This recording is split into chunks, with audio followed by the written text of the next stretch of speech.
Now we have some rather interesting news, which it would seem was absolutely impossible in our past. But in our present and future, this will be the #1 news. The heroes of our time are changing their appearance. There used to be people like Kisa Vorobyaninov, or Pushkin, or Lermontov, who fought duels. All of these could also be made-up stories, but that doesn't matter. That's what we were told about.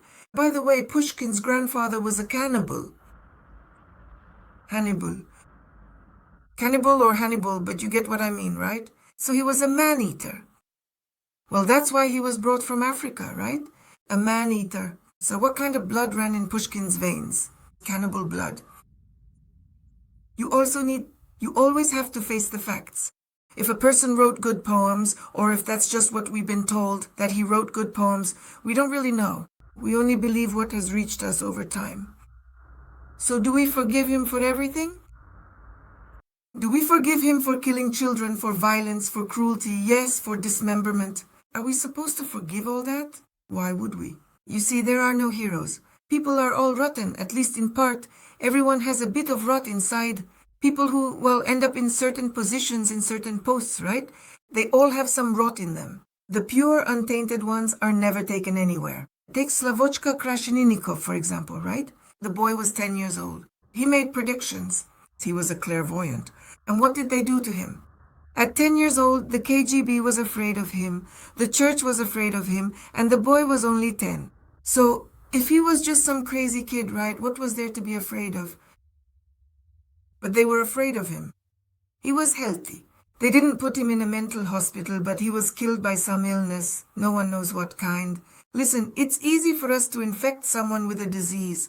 All the high-ranking officials were afraid of this 10-year-old boy. The special services were afraid of him. And apparently, there was an order to eliminate him. He's a good boy, he's a pure boy, while the dirty boys are sitting in the State Duma, right? Those are the dirty boys. The dirty boys are sitting in the presidential administration. There are a lot of sorcerers there, but there was never anyone like Slavochka Krasheninnikov. And Slavochka, if he speaks the true truth, and he won't bow to anyone. He sees the situation differently, he sees the world differently. It's a completely different attitude toward people. Sometimes you say that, well, someone speaks harshly or rudely, but that's because when a person sees more, he doesn't want to waste time proving something to someone. But that's foolish, isn't it? It's a foolish task, trying to pull a hippopotamus out of a swamp. If you don't have any brains, then just stay in your own swamp and don't bother trying to get out of it. Reality, our reality, this is what we live in.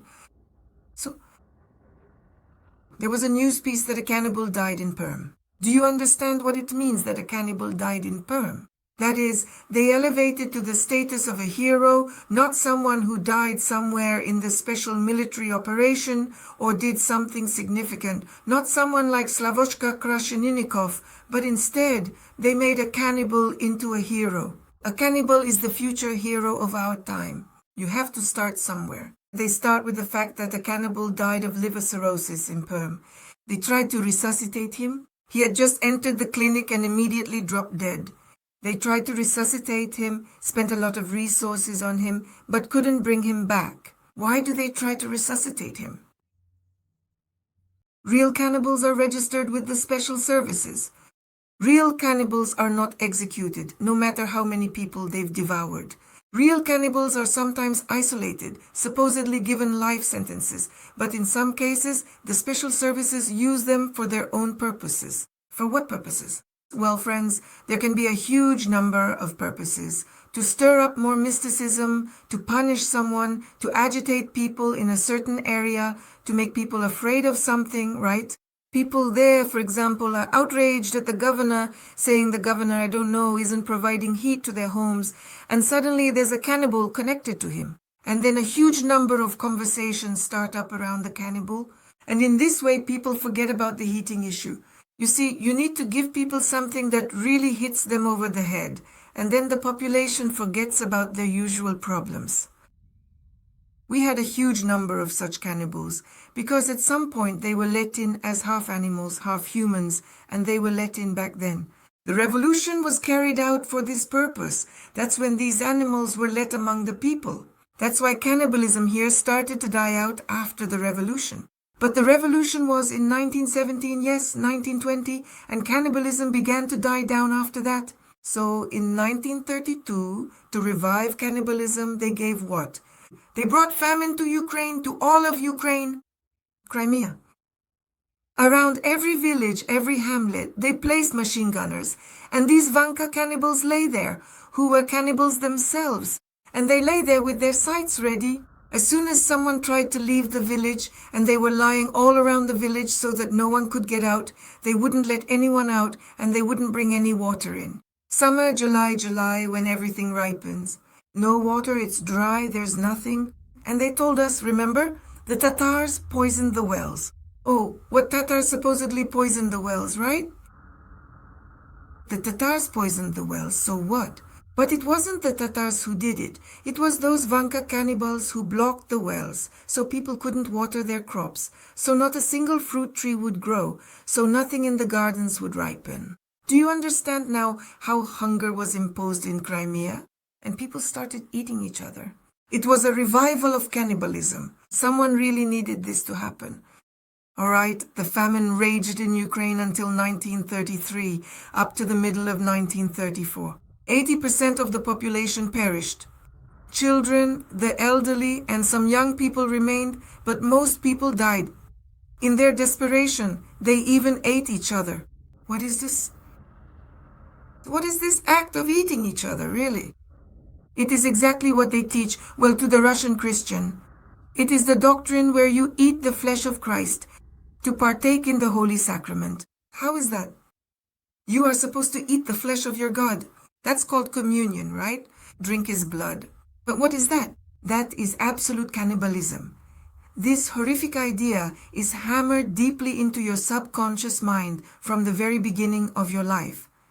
And in the country of Ukraine, where exactly did all of that harvested grain go?